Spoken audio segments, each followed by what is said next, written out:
There is a moment when a woman sits alone, staring at her reflection, wondering if something is wrong with her. She has no friends. Not because she doesn't want them, but because somewhere along the way, through betrayals, disappointments, or life simply pulling people apart, she found herself alone. And the world tells her this is failure. But loneliness is not a verdict. It's not a final chapter. It's a signal, a whisper from deep inside telling us something. We were made for connection. The problem is we often mistake connection for perfection. We think we need to be the right kind of person, the fun one, the strong one, the one who never needs help. We put on the mask, play the role, and exhaust ourselves trying to belong, only to find that the more we perform, the more invisible we feel. Shame thrives in that silence. It tells us it's just you. Everyone else has their people. You are broken, unworthy, unlovable. But that's a lie. And the only way to kill that lie is to do the hardest, most terrifying thing, to be seen. We live in a world that often equates being alone with being unworthy. From childhood, we are taught that having friends is a measure of success. Birthday parties filled with laughter, group photos on social media, invitations to events, and people who call you just to check in. We see friendships as proof that we are likable, valuable, and that we belong. And when those friendships fade or never truly form, when we find ourselves sitting alone in a quiet house scrolling through pictures of other people's connections, it's easy to believe that loneliness is a kind of personal failure. But that belief is not the truth. Loneliness is not a verdict on your worth. It is not a sign that you are broken or that you lack something essential. Loneliness is a signal. It is the way your heart and mind alert you to something deeply human, your need for connection. Think of hunger. When you feel the pangs of an empty stomach, your body isn't telling you that you are failing. It's telling you that you need nourishment. You don't blame yourself for being hungry. You listen to it. You find food. You take care of yourself. Loneliness works the same way. It is not a reflection of who you are. It's a reminder of what you need. And yet, so many of us respond to it with shame. We tell ourselves that if we were more interesting, more fun, more lovable, we wouldn't feel this way. We let that shame keep us silent, making loneliness even deeper. But what if we treated loneliness like hunger? What if instead of seeing it as a flaw, we saw it as an invitation to reach out even when it feels uncomfortable, an invitation to nurture relationships even when they take effort, an invitation to connect even when the risk of rejection is real. Because the truth is, loneliness is not telling you that you are unworthy. It's reminding you that you are wired for connection, and that means you are capable of finding it. The signal is there, not to shame you, but to guide you. The question is, will you listen? Shame is a quiet voice, but it is relentless. It doesn't shout, it whispers. It lingers in the back of your mind, convincing you that your loneliness is not just a phase, but proof of your unworthiness. It tells you that if you had been better, smarter, more lovable, or just enough, you wouldn't be alone.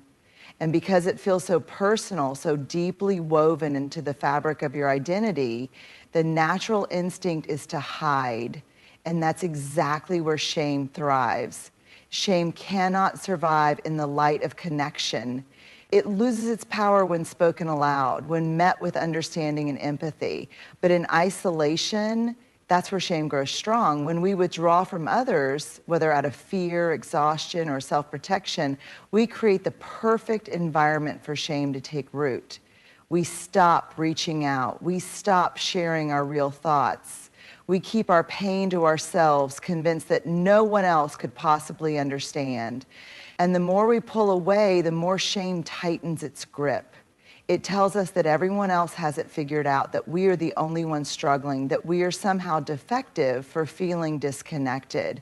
And the irony, The more we believe those lies, the less likely we are to break free from them. But the truth is this: you are not the only one who feels this way. If you walked into a crowded room right now and asked, has anyone here ever felt lonely? Nearly every hand would go up, because loneliness is not unique to you. It is a universal experience, one that touches everyone at some point.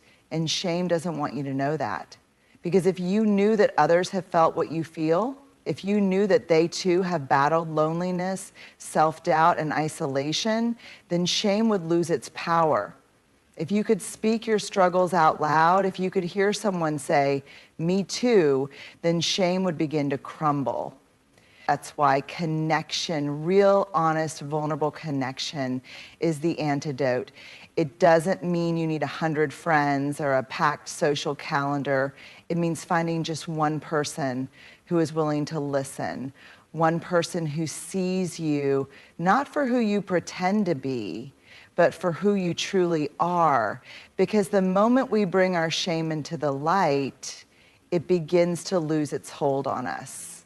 So if you are feeling alone, if shame is telling you to stay silent, to shrink, to disappear, know this: the way out is through connection. And you are never as alone as shame wants you to believe. We live in a world obsessed with numbers. How many friends do you have? How many likes did your post get? How many people showed up to your party? How big is your network? The assumption is that the more people you have around you, the more connected you must be. But that's not true. We have all seen someone surrounded by people, yet completely alone. We felt it ourselves, sitting at a table full of coworkers, in a room full of acquaintances, in a relationship where the conversations feel hollow. Loneliness isn't about whether you have people around you. It's about whether you feel seen by them. Real connection isn't measured in numbers. It's measured in courage. The courage to be real, even when it feels easier to hide behind small talk. The courage to say, "I need you," instead of pretending you're fine. The courage to let someone in, even when you fear they might leave. Because here's the truth: you could have 1,000 followers and still feel invisible. But one honest, vulnerable, real relationship can change everything. That kind of connection doesn't come from being popular. It comes from being brave. Brave enough to risk rejection. Brave enough to be seen in your struggles. Brave enough to reach out even when you're afraid they won't reach back. Many of us hold back because we think connection is about finding the right people, the perfect friend, the perfect partner, the perfect group where we magically belong. But connection isn't about finding the right people. It's about being the kind of person who creates connection. And that takes courage. It takes courage to text someone first without waiting for them to text you. It takes courage to say, "I miss you," to a friend who has drifted away. It takes courage to admit, "I'm lonely," when the world tells you to pretend otherwise. That's why connection isn't about how many people are in your life. It's about how many times you are willing to show up as yourself, without the mask, without the pretense, without trying to prove your worth. Because when you do that, even if just once, even with just one person, you realize something powerful. You don't need a crowd. You just need the courage to be seen. It's what we all crave, even if we don't always say it out loud. The desire to be part of something, to be accepted, to be seen, to be valued, not for what we do, but for who we are. And yet so many of us struggle to feel like we truly belong. We walk into rooms full of people and still feel alone. We scroll through our feeds, seeing people laughing, gathering, celebrating, yet somehow we feel separate from it all. We tell ourselves, maybe I don't fit in, maybe I'm not enough, maybe I need to be more fun, more interesting, more successful before I can truly belong. But belonging isn't about fitting in. In fact, trying to fit in is the fastest way to feel like you don't belong. Because when we spend all our energy performing, shaping ourselves into what we think others want, we might be included, but we are not truly seen. And if we are not seen, we are not loved. So what's the answer? Vulnerability. Vulnerability is the bridge between loneliness and belonging. It is the courage to show up as your true self, even when it feels uncomfortable. It is the willingness to say, this is me, messy, imperfect, human, and I hope you'll meet me here. But vulnerability is scary. It feels safer to put on the mask, to act like we don't care, to keep things surface level, to stay busy instead of reaching out. We convince ourselves that if we keep our walls up, we won't get hurt. But what we don't realize is that those same walls that protect us also keep us isolated. Real connection, the kind that leads to true belonging, can only happen. The truth is, we all feel this way sometimes. We all have moments of doubt. We all fear rejection. We all long to be loved, not for the version of ourselves we present to the world, but for the person we truly are. And when we are brave enough to show up with vulnerability, we don't just find connection, we find belonging. Not because we forced our way in, not because we became what we thought others wanted, but because we had the courage to be ourselves. And that's the only way we ever truly belong. Trust is fragile. It takes time to build, but it can shatter in an instant. And when it does, when friendships fall apart, when people betray us, when the ones we counted on let us down, it's easy to lose faith in others.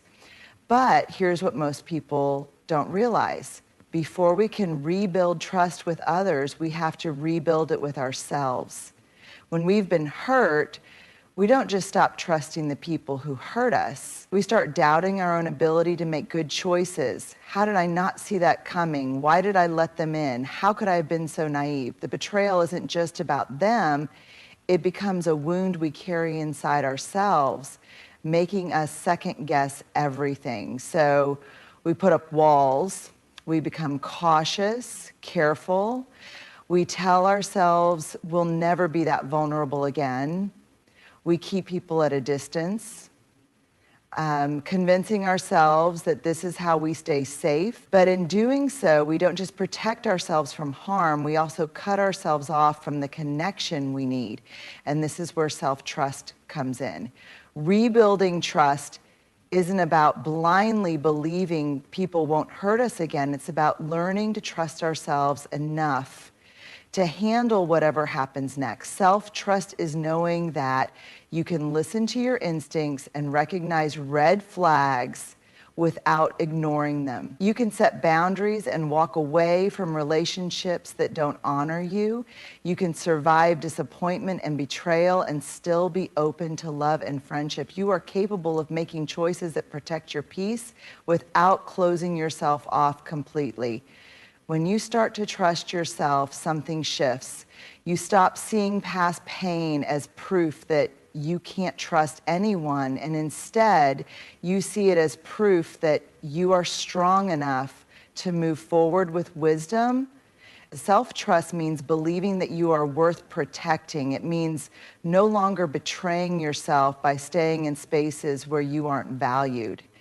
It means knowing that your voice, your needs, your feelings, they matter. And when you believe that, when you stand in that truth, you start to attract the kind of relationships that reflect it. Because trust doesn't start with other people. It starts with you. Loneliness isn't just about being physically alone. Some of the loneliest moments happen in a crowded room, in a relationship, in a conversation where you're nodding along but feeling unseen, unheard, unknown. We often believe that connection is something that happens to us, something that others must give us. We wait for the call, the invite, the friend who notices we're struggling, and when no one reaches out, we tell ourselves that we are alone, that no one cares, that maybe we were never meant to belong in the first place.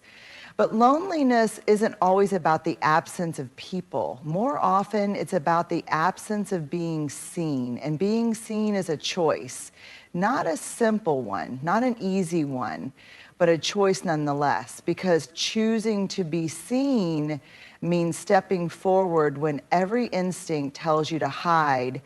It means speaking up when it feels safer to stay silent. It means showing the world who you truly are, your hopes, your fears, your struggles, your dreams, without the guarantee that everyone will accept you. And that's terrifying. It's terrifying because we've all been hurt before. We've all had moments where we tried to open up and were met with indifference or rejection. And so we retreat. We build walls, convincing ourselves that it's better this way, that it's better to stay unnoticed than to risk being misunderstood. But the truth is, hiding doesn't protect us from loneliness, it deepens it. Because the only way to break free from loneliness is to allow ourselves to be truly known, to share a piece of our story even when our voice shakes, to tell someone, I'm struggling, even when we fear they won't understand, to show up as ourselves without the mask, without the performance, without the need to impress. And when we do that, when we choose to be seen, we create space for connection, not with everyone. Not everyone will understand us, not everyone will stay, but the right people, the ones meant to be in our lives, can only find us when we stop hiding. So know you are never truly alone, not when you send that message, not when you take the risk of honesty, not when you choose to let the world see you as you are without apology, because when you do, you give others permission to do the same. And in that moment, whether it's in a deep conversation, a shared silence, or the simple recognition that someone else feels this way too, you will realize something powerful. Loneliness fades the moment we choose to be seen. If you have ever felt invisible, if you have ever wondered whether you are the only one struggling, if you have ever believed that your loneliness is a reflection of your worth, let this be your reminder. You are not broken, you are human. Loneliness is not a failure, it is a signal, one that reminds you that connection is a need, not a luxury. But connection is not about how many people surround you. It's about the courage to show up as yourself. It's about the willingness to be vulnerable, even when it feels uncomfortable. It's about choosing to trust yourself again, knowing that you are capable of rebuilding, of reconnecting, of belonging. Shame will tell you to stay silent. Fear will tell you to keep your walls up, but neither of those things will give you what you truly need. What you need is to be seen. And here's the truth. There are people out there who are waiting to know you.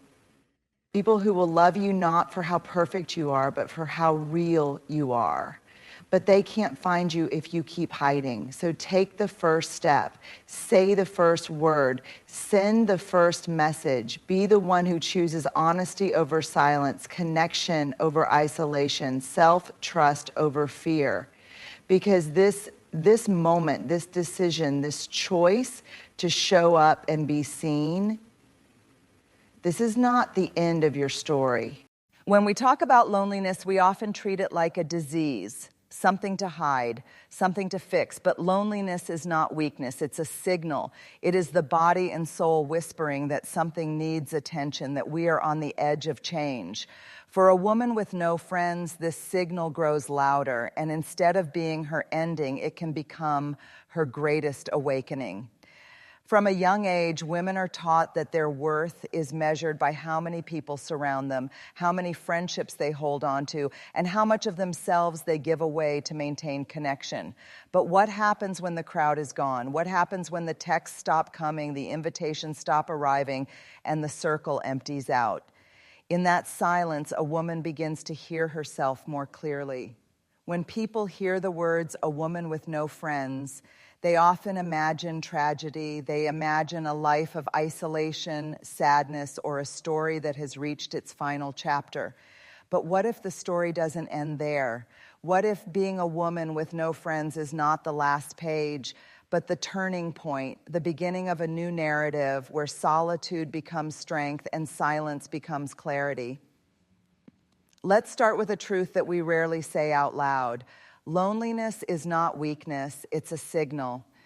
It's not proof that we're broken, it's proof that our hearts are alive and longing. Loneliness is the body's way of saying, pay attention, something is shifting. For a woman with no friends, this signal can feel deafening. The silence in her phone, the absence of familiar laughter, the empty spaces where people used to be. But in that very silence, something powerful begins to stir. From the time we are little girls, society teaches us that our worth is measured by connection. We are told to be the good friend, the loyal listener, the one who keeps the circle alive. We learn that popularity is power, that belonging means safety, and that a woman alone is somehow incomplete. But what happens when the circle breaks? What happens when the calls stop, the invitations fade, and the people who once claimed to love you are no longer around? At first, it feels like a collapse, a heartbreak, a humiliation. We begin to ask, what's wrong with me? Why did they leave? What did I do? But then, slowly, something shifts. That silence, which at first felt like punishment, becomes a mirror. And in that mirror, a woman sees herself clearly, maybe for the first time. She sees the ways she twisted herself small to keep others comfortable. She sees the parts of herself she muted to avoid being too much. She sees how often she gave away her energy, her time, her joy, just to hold on to friendships that were already slipping away. And while that truth is painful, it is also liberating. Because once you see it, you cannot unsee it. And that is where trust begins to grow. A woman with no friends learns to trust herself again. She learns that her own company is not a prison, it is a safe place. She starts to listen to her thoughts without judgment, to notice her emotions without drowning in them, and to honor her needs without apology. But here's the thing, the world rarely celebrates a woman who chooses solitude. Instead, it labels her broken, pitiful, unlovable, a misfit, a failure. But those labels are lies. Because when she is alone, she is not crumbling, she is building, she is becoming whole. She no longer measures her worth by who stays or who leaves. She no longer performs for approval or molds herself to fit into circles that were never meant for her. The freedom she discovers is unlike anything she has ever known. She no longer lives for the applause, the validation, or the reassurance of others. She discovers that true belonging does not come from others, it comes from herself. And this is where the transformation deepens. She learns that the most unshakable friendship she will ever have is the one she builds with herself. That friendship does not betray her. It does not ghost her. It does not fade with seasons or distance. It remains steady and unshakable. It grows stronger with each honest conversation she has in the quiet. Her solitude, instead of being her punishment, becomes her teacher. It teaches her boundaries sharper than betrayal ever could. It teaches her patience, self-respect, and resilience. It teaches her that she does not have to beg for crumbs of affection because she already carries the feast of self-worth within her. And so she comes to what the world might call the last part of her story. But here's the truth. The last part of being a woman with no friends is not an ending. It's a rebirth. It is the moment she realizes that being alone is not the same as being empty. That solitude is not silence, but sanctuary. That what looked like the end was actually the beginning. The beginning of a life where she is not defined by who stands beside her, but by who she has become inside of her. The beginning of a journey where she can welcome people into her life, not out of desperation, but out of choice. The beginning of a freedom where her identity is no longer dependent on belonging to a group, but belonging to herself. Because sometimes the last part of loneliness is the first part of freedom. And a woman who has walked through the fire of isolation emerges not fragile, but unbreakable. From the very beginning, women are told a story about their value. It's a story whispered through bedtime fairy tales, echoed in classrooms, reinforced in movies, and repeated in the subtle ways society reacts to them. The story goes like this. Your worth is measured by how many people love you, how many friends you keep, how likable you are, and how well you fit in. A girl is praised for being friendly. She's told she's sweet if she sacrifices her own needs to make others happy. She's admired if she has a large circle of friends, if she's always surrounded, if she never spends a Friday night alone. But when that same girl grows into a woman and finds herself without a circle, without a social calendar, without that crowd to validate her, she is judged. The absence of friends is treated like a failure. This message is so deeply ingrained that many women live their entire lives bending themselves into shapes just to stay connected. They say yes when they want to say no. They laugh at jokes that hurt them. They tolerate mistreatment just to keep the peace. Because somewhere deep down, they've been taught that being connected, even if it costs their soul, is better than being alone. But here's the painful truth. That kind of belonging is not belonging at all. It is performance. It is survival. It is a cage. When a woman has no friends, society assumes she is lonely, bitter, or unworthy. But what if the opposite is true? What if a woman without friends is not lacking, but finally refusing to play the game? What if she is choosing authenticity over approval? What if she is tired of pretending, tired of performing, tired of carrying the heavy weight of forced connection, and for the first time in her life, she is choosing herself? To stand outside the expectations of society takes courage. To walk without a crowd takes resilience.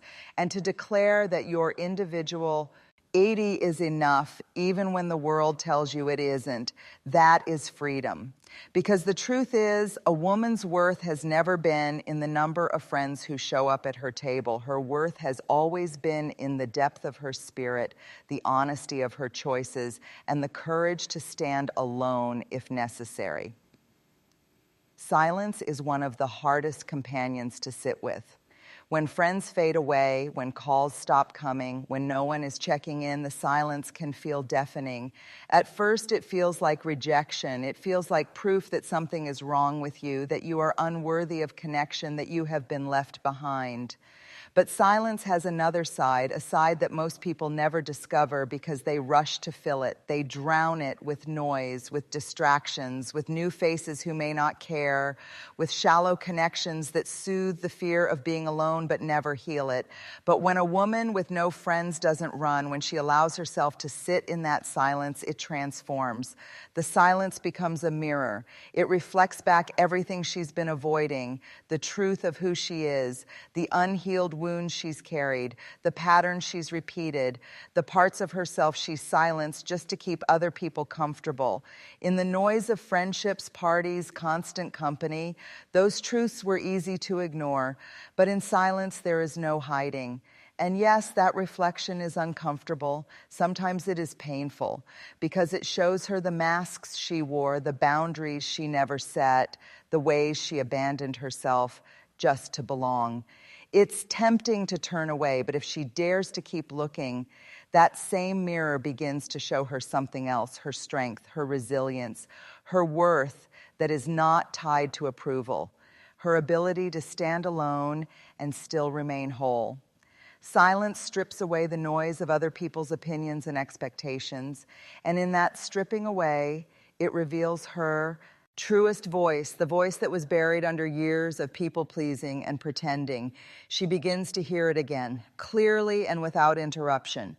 In this way, silence becomes her teacher. It asks, when the friendships fade, when the circle empties, when the laughter that once filled her evenings is gone, something unexpected happens. At first, she feels abandoned. She questions herself. She wonders, was I not good enough? Was I too much, too little?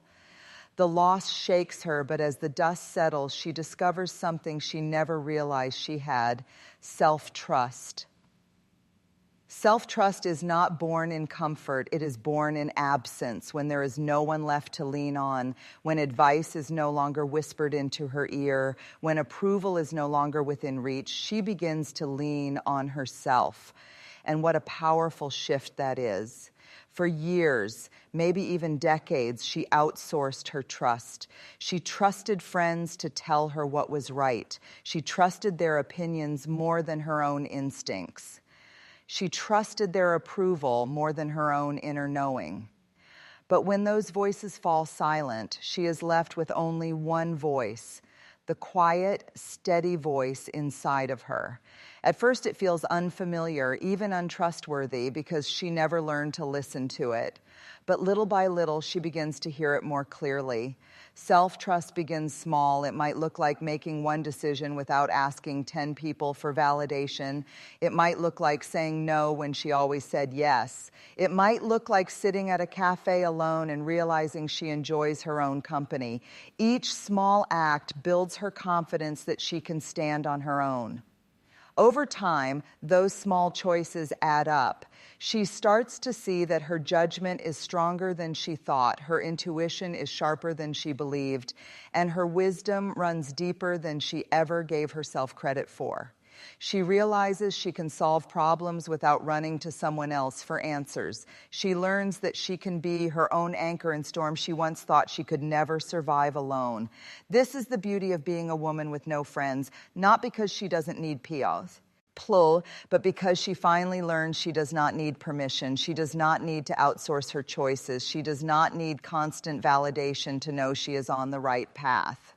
Self-trust gives her a new kind of freedom. It silences the doubts that once crippled her. It gives her courage to walk paths she once feared. It teaches her that her worth is not tied to being chosen, but to choosing herself. And the most powerful part, once she develops self-trust, the kind that is rooted in resilience and honesty, she is no longer afraid of being left. She knows she can stand even when the crowd leaves. She knows she can rebuild even when things fall apart. She knows that no matter what happens, she will not abandon herself. One of the cruelest truths about society is this. When a woman stands alone, people assume she is broken. They whisper about her. They ask, why doesn't she have friends? What's wrong with her? Why can't she keep people close? Instead of seeing her strength, they project weakness. Instead of recognizing her transformation, they label her as incomplete. This is the paradox of a woman with no friends. To the outside world, she looks abandoned, pitiful, maybe even defective. But what the world cannot see is that this woman is not unraveling. She is rebuilding. She is not empty. She is shedding. She is not broken. She is becoming whole. We live in a culture that romanticizes community but rarely teaches self-connection. We are told that strength means having a tribe, a squad, a circle of endless loyalty. And yes, friendship can be beautiful, but when a woman chooses solitude, or when solitude chooses her, she is not less. She is learning to gather the scattered pieces of herself that were once hidden beneath the weight of others' expectations. Think about it. When she had friends, she played roles. The listener, the caretaker, the reliable one, the one who always said yes. In trying to hold on to belonging, she abandoned parts of herself. She tucked away her needs, her voice, her dreams, just to fit in. That may have looked whole on the outside. For so long she performed. She performed kindness even when she was exhausted. She performed agreement even when her heart screamed in protest. She performed happiness when she was silently crumbling inside. Why? Because she believed, like so many women are taught, that belonging requires performance. She learned early that being liked mattered more than being honest, that keeping the peace mattered more than keeping her integrity, that smiling through pain was safer than speaking her truth. And so she wore the mask. She bent her back. She folded herself into smaller and smaller pieces until there was barely anything left of her, all in the name of friendship, all in the name of belonging. But here's the harsh reality. Belonging built on performance is not belonging at all. It's a stage, and on that stage, she is an actress, not herself. The applause may be loud, but it is hollow, because deep down she knows it isn't her they are clapping for. It's the version of her she pretends to be. When she has no friends, the stage goes dark, the audience leaves, and at first she feels the sting of emptiness, the ache of being unseen. But slowly, a profound truth settles in. This emptiness is not her enemy. It is her liberation. Because for the first time, she has no one to perform for. She doesn't have to laugh at jokes that hurt. She doesn't have to swallow her no to keep the peace. She doesn't have to spend hours being who others need her to be. She can finally just be. That is where true freedom begins. Freedom is not about how many people surround her. Freedom is not about applause or approval. Freedom is the ability to show up without the mask, without the performance, without the exhausting act of shrinking or pretending. And yes, this kind of freedom comes at a cost. She may lose people. She may disappoint expectations. She may be misunderstood. But what she gains is priceless. Her authenticity, her voice, her peace. True freedom is the ability to walk into any room, whether filled with people or completely empty, and feel whole, not because of who is watching, but because of who she has become. This is the quiet power of a woman who no longer performs for belonging. She belongs to herself. And once she has that, she cannot be bought with flattery, controlled with shame, or silenced by rejection. There comes a moment, a turning point, when she realizes that the friendship she was always searching for outside has been waiting inside of her all along. For years, she invested all her energy into others. She was the loyal friend, the helper, the listener, the one who remembered birthdays and carried everyone else's burdens. She poured out, but rarely poured back into herself. She knew how to comfort others, but not how to sit with her own pain. She knew how to forgive others, but not how to extend grace to herself. But when the friendships dissolve and the circle disappears, she has no choice but to turn inward. At first, this feels strange, even uncomfortable. Talking kindly to herself feels foreign. Spending time alone feels heavy. But slowly, she begins to realize she can be her own friend. What does that friendship look like? It looks like speaking to herself with compassion instead of criticism. It looks like sitting in silence and realizing she enjoys her own company. It looks like cheering herself on when no one else is watching.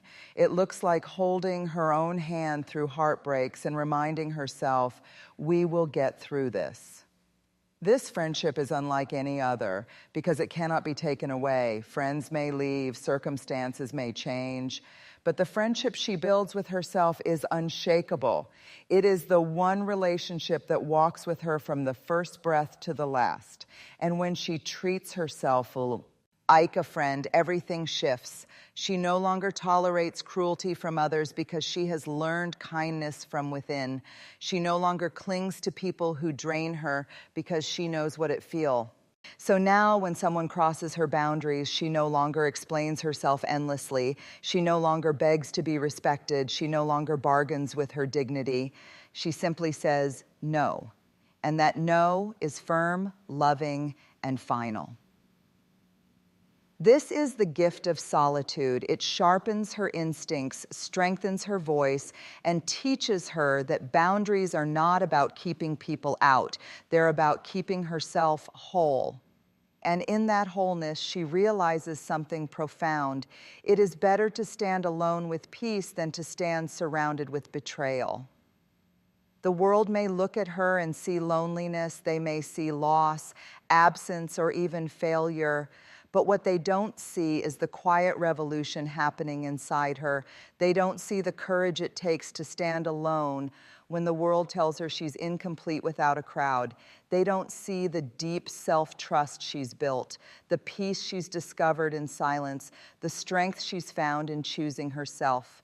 Because here is the truth. Her story is not about emptiness. It's about awakening. It's about shedding masks, walking away from performance, and learning the sacred art of self-friendship. It's about realizing that solitude is not punishment, it is a teacher. It sharpens her boundaries, heals her wounds, and hands her the kind of freedom no applause could ever give.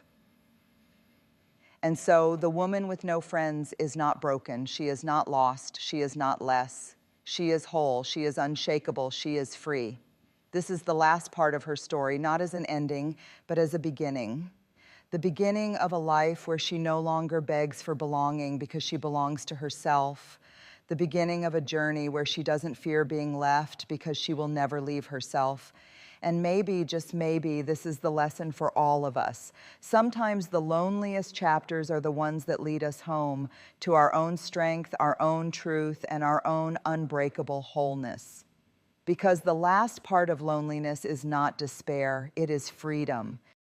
Ladies and gentlemen, today I want to talk about a woman who finds herself with no money, not just the practical implications of this reality, but the emotional, mental, and spiritual weight it can carry. Money, or the lack thereof, is more than just a number in a bank account. It can touch our sense of identity, worthiness, and belonging.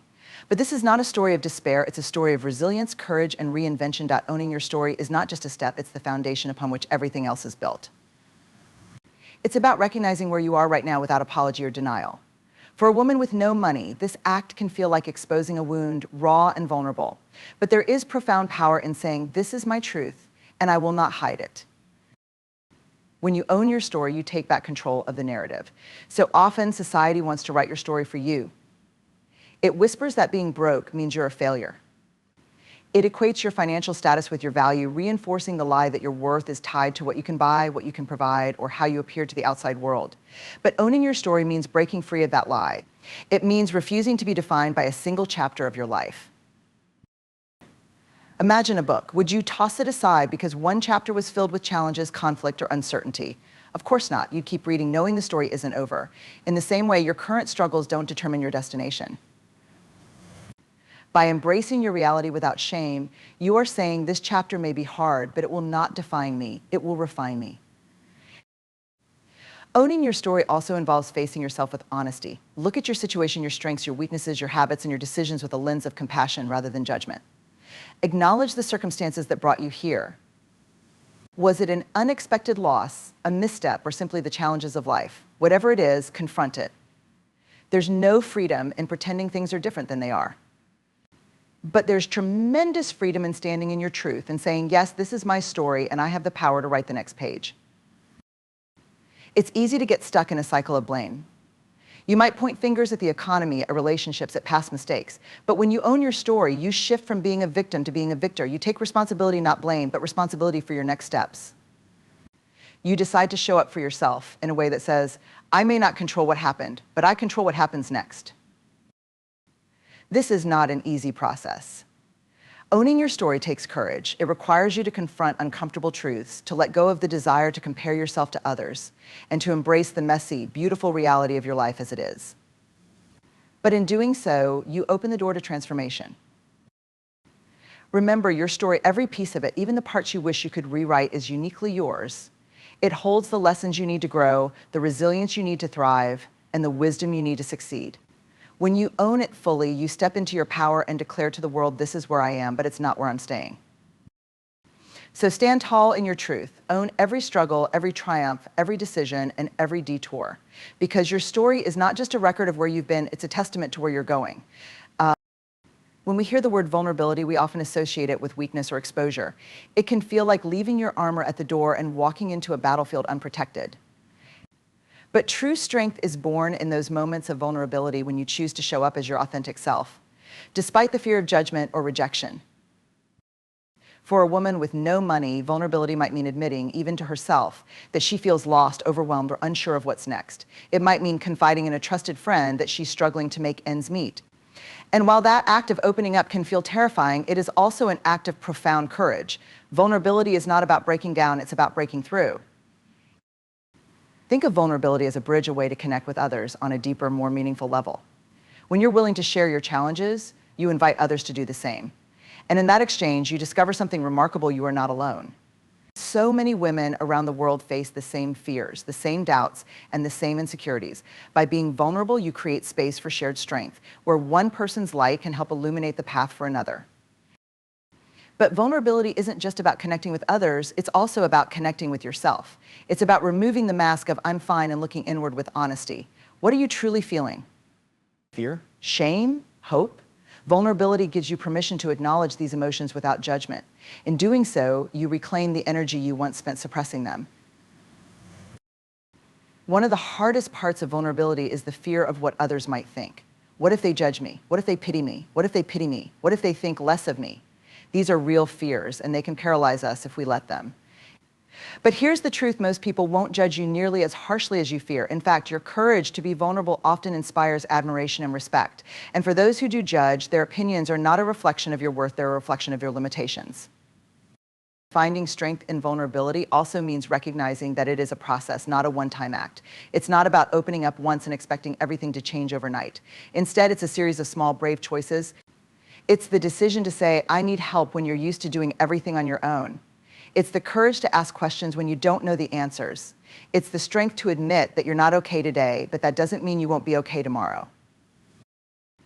And vulnerability isn't just about the hard things. It's also about allowing yourself to dream, to hope, and to believe in better days ahead.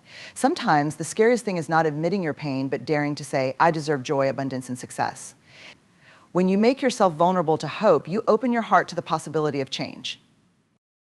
Finally, remember this: vulnerability is not a weakness, it's the birthplace of strength, resilience, and transformation.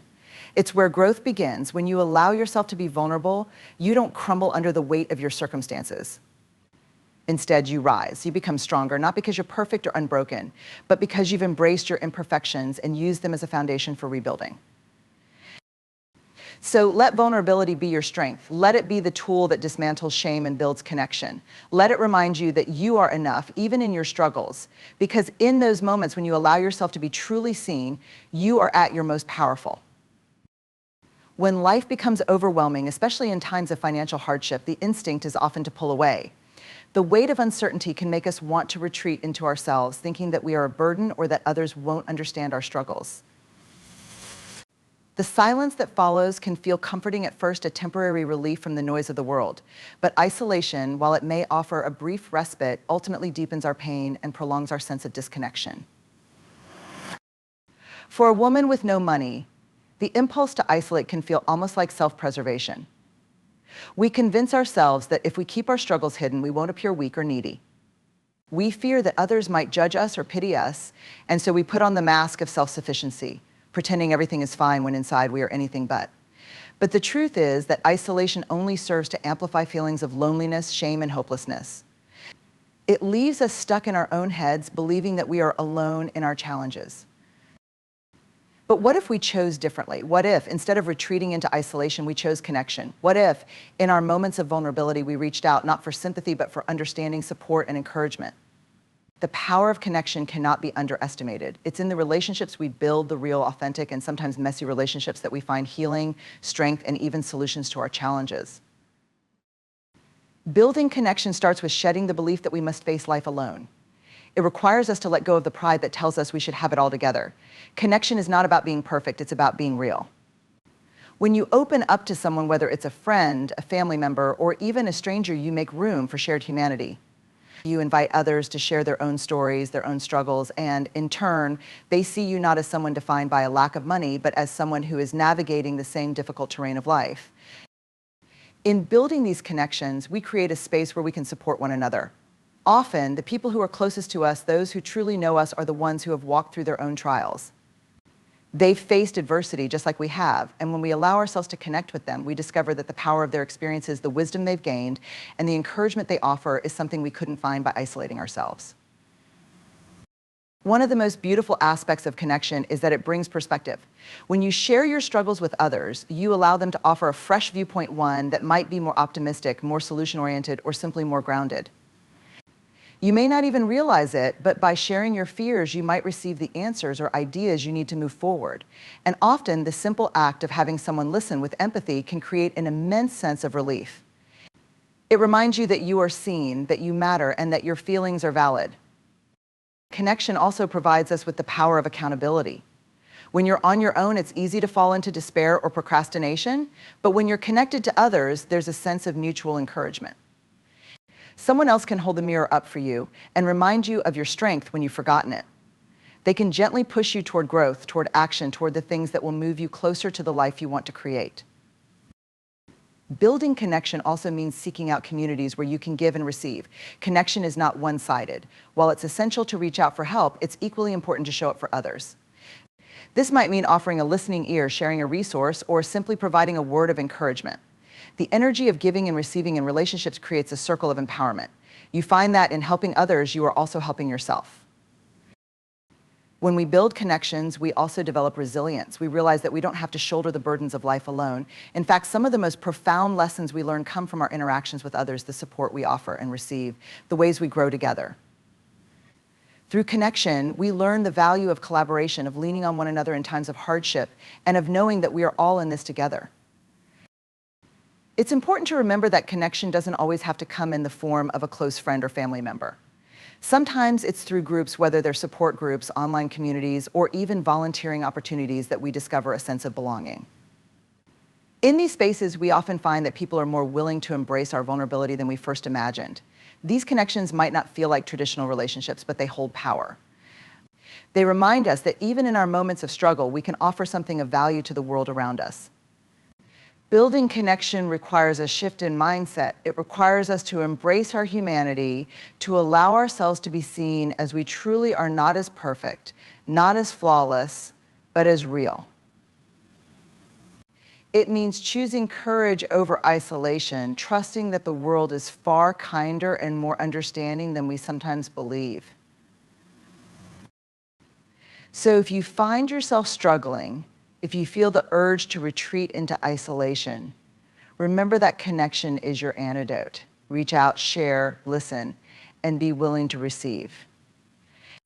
You will find in the process that the strength of community, the support of others, and the healing power of connection will carry you further than isolation ever could. In a world that often equates wealth with money, possessions, and status, it's easy to fall into the trap of believing that your value is tied to your bank account. For a woman with no money, this can feel like a constant reminder of inadequacy, of falling short of what society deems as successful. But what if we took a moment to step back and reconsider what wealth truly means? What if, instead of seeing wealth only through the lens of material possessions, we expanded our definition to include the richness of our lives in ways that go far beyond what's in our wallets? Wealth is often painted in narrow-stroke, shiny cars, large homes, designer clothing. But the truth is, these external markers of success do not necessarily equate to fulfillment or happiness. Real wealth is not just about what you have, but about who you are, how you live, and the value you create in the world. Let's start by reframing wealth as an internal state, not an external accumulation. True wealth begins with self-awareness, the ability to recognize your worth, your potential, and your unique gifts, regardless of your financial status. A woman with no money can still be rich in self-worth, rich in wisdom, rich in compassion, and rich in resilience. These intangible qualities are the foundation of true wealth because they provide a sense of purpose, direction, and strength that no amount of money can buy. Consider this wealth is about the ability to live life with meaning. It's about cultivating a sense of purpose, of knowing that the work you do, the relationships you nurture, and the experiences you have contribute to the greater good, whether that's your family, your community, or the world at large. Wealth is living in alignment with your values, doing the things that light you up, and pursuing dreams that resonate deeply within your soul. This form of wealth can never be measured by a bank balance. When you begin to redefine wealth, you start to see that the most important things in life aren't things at all. They are the moments of connection we share with loved ones, the lessons learned through hardship, the quiet victories that come from overcoming challenges, and the beauty we find in the simple, everyday moments. Wealth is in the joy of a warm embrace, in the laughter shared over a meal with friends, in the quiet peace of a morning sunrise. These are the moments that fill us up in ways that money simply cannot. Wealth can also be found in the richness of experiences. While money may be required to access certain opportunities, it is not the only gateway to living a fulfilling life. The wealth of travel, of learning, of expanding your mind through new experiences can be found even in places you might never have expected. Wealth is in the discovery of new perspectives, in the courage to try something new, and in the growth that comes from stepping outside of your comfort zone. Whether it's reading a book that challenges your thinking, hiking through a forest, or simply having a deep conversation with someone who sees the world differently than you do, these experiences can expand your world and your sense of wealth. Moreover, wealth is found in the relationships we cultivate. These relationships, whether they are with family, friends, mentors, or even strangers, hold the true riches of our lives. They provide love, support, encouragement, and belonging. Real wealth is in the community you build, the love you give and receive, and the strength you gain from the people who stand by your side through thick and thin.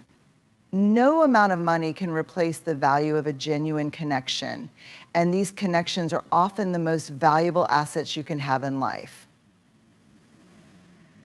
Reframing wealth also means understanding the value of time. In our culture, time is one of the most precious resources we have. How we choose to spend our time reflects our values, our priorities, and ultimately our wealth. A woman who takes time for self-care, who nurtures her mental and emotional health, is cultivating wealth within herself.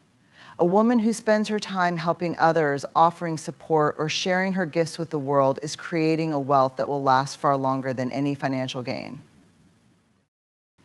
Another important element of reframing wealth is understanding that true wealth involves balance. Many people chase after wealth in one area, such as financial success, while neglecting others. They may be wealthy in money but poor in relationships, or rich in career accomplishments but lacking in self-care. True wealth is a holistic experience. It requires balance between your career, your health, your relationships, and your personal growth. When these areas of your life are in alignment, you begin to feel a sense of completeness, fulfillment, and abundance that no material possession can give you. As you begin to shift your focus from money as the sole indicator of wealth to a broader, more inclusive view, you will realize that you already possess wealth in ways that are often invisible to others, but deeply meaningful to you. The experiences, skills, and wisdom you've gained over time cannot be bought. They are yours, uniquely and profoundly. Remember that wealth is not static. It's a journey, not a destination. Even if you are currently without money, this is not the end of your story. Wealth is something that grows and evolves. It's not something you either have or don't have. As you shift your perspective, as you open yourself to new possibilities and experiences, your definition of wealth will expand and evolve, bringing with it new opportunities, new connections, and new sources of abundance. So I urge you to reframe wealth in a way that frees you from comparison, from shame, and from limiting beliefs. Wealth is not about what you don't have. It's about the richness that already exists in your life. And when you start to see your wealth in these broader terms, you will find that the true abundance lies not in your bank account, but in your heart, your mind, your relationships, and your experiences. You are already wealthier than you may have realized. Comfort is an alluring space. It feels safe, predictable, and secure. In our lives, when everything seems uncertain, when our finances feel tight, or when we feel trapped by circumstances, comfort can seem like the only refuge. It's the familiar place where we know what to expect, where we can rest, even if only for a short while from the storms outside. But while comfort can provide temporary relief, it often comes at a cost. It's in the comfort zone that we remain stagnant, where our growth slows, and where our potential remains untapped. Choosing courage over comfort means stepping out of that cozy bubble, even when everything in us is telling us to stay safe, stay hidden, stay small. It means daring to face the unknown, to take risks, to put ourselves in situations that feel uncomfortable but hold the promise of growth, learning, and ultimately transformation. For a woman with no money, the choice to step out of comfort can feel terrifying. It can seem like adding more risk to an already precarious situation. You may wonder, how can I afford to take risks when I'm already struggling? But in truth, it's often in these very moments of vulnerability, when you are forced to choose courage, that the seeds of success and growth are sown. Comfort tells us to stay where we are. It encourages us to keep doing what we've always done, even if it's not serving us. Comfort tells us that it's better to avoid confrontation, better to avoid failure, and better to avoid taking that leap. But courage whispers to us that true growth lies on the other side of discomfort. Courage urges us to embrace uncertainty, to trust in our abilities, and to take steps, even if they're small, towards something greater than what we've known. It's important to understand that courage doesn't mean the absence of fear. In fact, courage is most powerful when it arises in the face of fear. When we feel uncertain, when we face challenges that seem insurmountable, it's easy to let fear take the wheel. But choosing courage is about acknowledging the fear, standing up to it, and moving forward anyway. It's about taking the first step even when we don't have the whole path laid out in front of us. Choosing courage over comfort also means embracing the discomfort of failure. We all know that failure can be a difficult and painful experience, especially when we're already facing challenges in our lives. But what if we reframed failure as a necessary part of the journey? What if, instead of seeing failure as a sign that we are unworthy or incapable, we saw it as an opportunity to learn and grow? Courage isn't about being perfect, it's about being willing to try, to stumble, to fall, and then to rise again. The more we allow ourselves to face failure with grace and resilience, the more we develop the courage to continue. When you choose courage over comfort, you choose the opportunity to break free from limitations. The limitations that come from fear, from doubt, and from believing that your circumstances define your future. It means looking beyond your present situation and daring to imagine a life filled with possibility. You begin to see that even when you have little to no money, you still have agency. You still have the power to change your story. Courage empowers you to ask the hard questions, to seek out solutions, and to pursue opportunities even when they don't come with a guarantee of success. Courage also means choosing to trust yourself, even when others might not. It means following your instincts, your intuition, and your inner voice, even when the world around you says you should play it safe. It's choosing to speak your truth, even when it's uncomfortable. It's daring to stand up for what you believe in, even when there are obstacles in your way. Courage is not about being fearless, it's about being willing to act in spite of fear, to keep moving forward with conviction and trust in your own abilities. When you choose courage over comfort, you also embrace the power of change. Change can be uncomfortable. It requires letting go of what we know and stepping into the unknown. But it is through change that we grow. It's in the moments of discomfort that we learn new things about ourselves, discover new strengths, and uncover new opportunities. The most powerful changes in our lives often come after we make the brave decision to step outside our comfort zone. Choosing courage means accepting that discomfort is not a sign of failure, but a sign that we are pushing the limits of our potential. Every time we feel uncomfortable, it's an invitation to grow. It's an opportunity to strengthen our resilience, build our confidence, and take our lives to new heights. While comfort may give us temporary relief, it's courage that will give us the long-term freedom to live the life we've always dreamed of. As a woman with no money, you may feel that the world is closing in on you. You may feel that the odds are stacked against you, but in those moments, remember that courage is your ally. Courage allows you to step forward, even when it feels impossible. Courage reminds you that you are capable of far more than you think. Courage pushes you to see beyond the limitations of today and to move toward the possibilities of tomorrow.